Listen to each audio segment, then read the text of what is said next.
नमस्कार दोस्तों, जय हिंद, वंदे मातरम। स्वागत है आपका अपने न्यूज चैनल बीएमएम न्यूज में। देश दुनिया की तमाम बड़ी खबरों के साथ आइए जानते हैं इस वक्त की महत्वपूर्ण और ताजा सुर्खियां। फिर एक एक खबरें जानेंगे विस्तार से।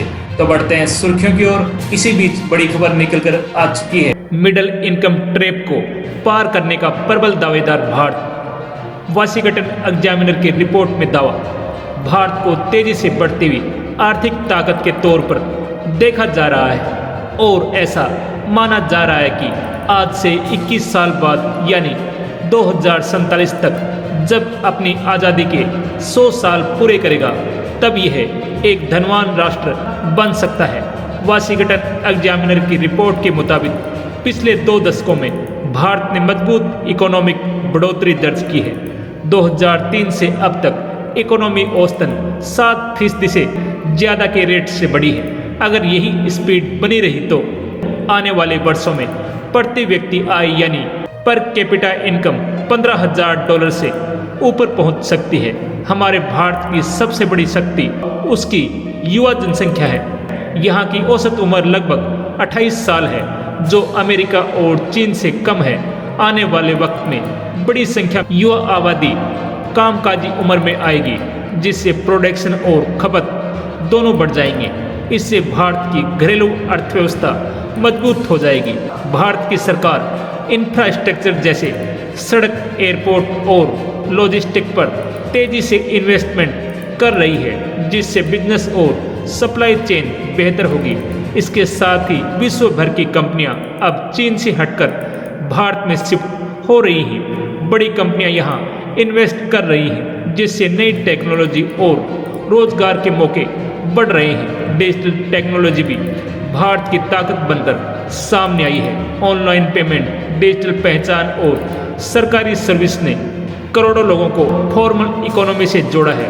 देश में स्टार्टअप और नई कंपनियां भी तेज रफ्तार से बढ़ रही हैं, जो इनोवेशन को बढ़ावा दे रही हैं। Middle income trap economic development की वह स्थिति है जब एक देश कम इनकम में मिडिल इनकम वाले वर्ग में तो आ जाता है, लेकिन वह हाई इनकम वाला विकसित देश बनने में नाकामयाब रहता है। इससे डेवलपमेंट की रफ्तार रुक जाती है, इनोवेशन की कमी हो जाती है।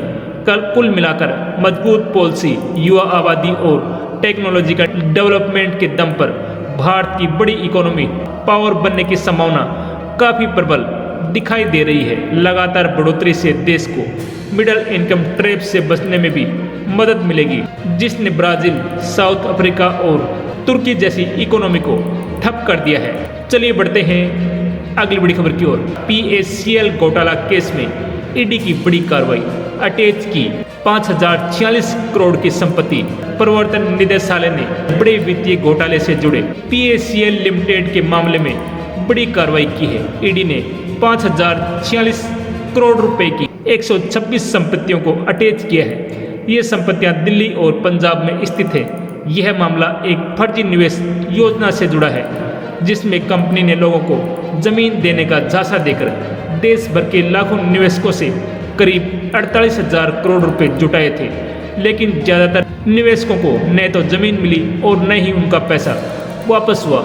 इस घोटाले की जांच केंद्रीय जांच ब्यूरो यानी CBI ने 2014 में शुरू की थी, जिसके बाद ईडी ने मनी लॉन्ड्रिंग के तहत केस दर्ज किया था। जांच में सामने आया कि कंपनी ने कई फर्जी कंपनियों और कागजी लेन देन के जरिए पैसे को इधर उधर किया। जान लें कि सुप्रीम कोर्ट ने 2016 में निवेशकों का पैसा लौटाने के लिए एक कमेटी भी बनाई थी, लेकिन इसके बावजूद कंपनी की संपत्तियों की अवैध बिक्री और हेराफेरी जारी रही। ईडी के मुताबिक अब तक इस मामले में कुल 22,656 करोड़ रुपए से ज़्यादा की संपत्तियां अटैच की जा चुकी हैं। फिलहाल मामले की जांच जारी है। गौरतलब है कि PACL स्कैम भारत के सबसे बड़े फाइनेंशियल फ्रॉड और पोजी स्कीम मामलों में से एक है। यह एक कलेक्टिव इन्वेस्टमेंट स्कीम थी। इसमें PACL कंपनी ने इन्वेस्टर को एग्रीकल्चर और रियल एस्टेट डेवलपमेंट के नाम पर पैसों को दुगुने करने या जमीन देने का झांसा दिया था। बताया जा रहा है कि PACL कंपनी एक पोजी स्कीम थी, जिसमें नए इन्वेस्टर्स के लिए दिए गए पैसे का उपयोग पुराने निवेशकों का पेमेंट करने और एजेंट्स को मोटा कमीशन देने के लिए होता है। इस स्कीम के पीछे पर्ल ग्रुप के संस्थापक निर्मल सीए भंगू का नाम था, जिनकी अगस्त 2024 में मौत हो चुकी है। चलिए बढ़ते हैं अगली बड़ी खबर की ओर। व्हाट्सएप में आया कमाल का फीचर, एक ऐप में चला पाएंगे 2 अकाउंट, जाने कैसे। व्हाट्सएप ने अपने करोड़ों यूजर्स के लिए नया पर्सनलाइज फीचर रोल आउट किया है। मेटा के इंस्टेंट मैसेजिंग प्लेटफॉर्म यूजर अब एक ही ऐप मल्टीपल अकाउंट लॉगिन कर पाएंगे। इसके अलावा ऐप को अपने हिसाब से पर्सनलाइज भी कर पाएंगे। व्हाट्सएप में यूजर्स को अब नया यू टैब दिखाई देगा, जो फिलहाल लाखों आईफोन यूजर्स को मिलने लगा है। जल्द ही ये सभी यूजर्स को मिलने लगेगा। रिपोर्ट के मुताबिक व्हाट्सएप के प्रोफाइल वाले ऑप्शन में नीचे की तरफ आपको एक नया यू टैब मिलने लगेगा। व्हाट्सएप का ये फीचर मेटा के photo video sharing platform Instagram की तरह ही है। व्हाट्सएप के इस नए यू टैब में यूजर्स को सेटिंग पैनल भी दिखाई देगा। यहाँ यूजर्स अपने प्रोफाइल पिक्चर और प्राइवेसी कंट्रोल और सिक्योरिटी सेटिंग्स को एडिट कर पाएंगे। व्हाट्सएप का यह है पर्सनलाइज फीचर दर्शाता है कि ऐप में कई और बड़े अपग्रेड देखने को मिल सकते हैं। मेटा पिछले कुछ समय से मल्टी अकाउंट फीचर पर काम कर रहा है। ऐसे में यूजर्स एक ही ऐप में कई व्हाट्सएप अकाउंट इस्तेमाल कर पाएंगे। हालांकि व्हाट्सएप का ये फीचर फिलहाल बीटा फेज में है और आने वाले समय में रोल आउट किया जा सकता है। ऐसे में यूजर्स व्हाट्सएप का पर्सनल और वर्क अकाउंट एक ही ऐप में चला पाएंगे। व्हाट्सएप के इस नए फीचर में नीचे दिए गए प्रोफाइल पिक्चर में दिखाएगा कि आप किस अकाउंट में लॉगिन हैं। इंस्टाग्राम में भी आप एक ही ऐप में मल्टीपल अकाउंट लॉगिन कर सकते हैं। व्हाट्सएप में भी आपको इंस्टाग्राम की तरह ही एक प्रोफाइल से दूसरे में स्विच करने का ऑप्शन मिलेगा।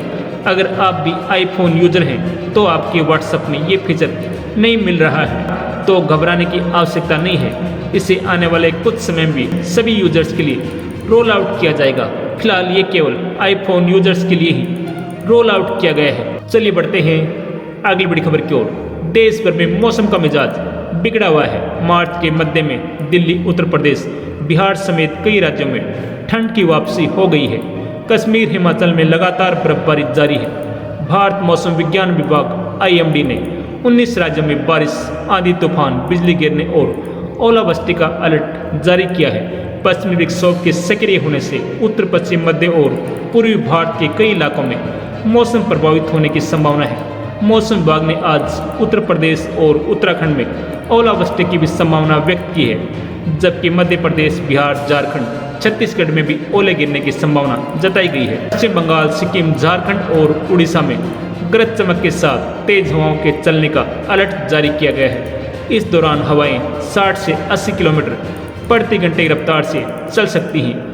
IMD ने पूर्वोत्तर भारत के अरुणाचल प्रदेश, असम, मेघालय, नागालैंड, मणिपुर, मिजोरम, त्रिपुरा में अगले कुछ दिनों तक मध्यम बारिश के साथ बिजली गिरने का अलर्ट जारी किया गया है। मौसम विभाग ने बताया कि अगले एक सप्ताह तक पश्चिमी विक्षोभ के सक्रिय रहने के कारण दिन का तापमान सामान्य से कम रहेगा। साथ ही देश के कई हिस्सों में आंधी तूफान की संभावना है। दिल्ली में पिछले 2 दिनों से ही हो रही झमाझम बारिश और तेज हवाओं के कारण तापमान में 5 से 7 डिग्री तक गिर गया है। बारिश के बाद तापमान में 2 डिग्री की गिरावट आई है। मौसम विभाग के अनुसार राजधानी में आज भी बादलों का डेरा रहेगा। दिल्ली के ज़्यादातर इलाकों में तापमान सामान्य से कम रहेगा। वहीं 23 मार्च से दिल्ली में बादल छाए रहेंगे और बारिश के साथ तेज हवाएं चल सकती हैं।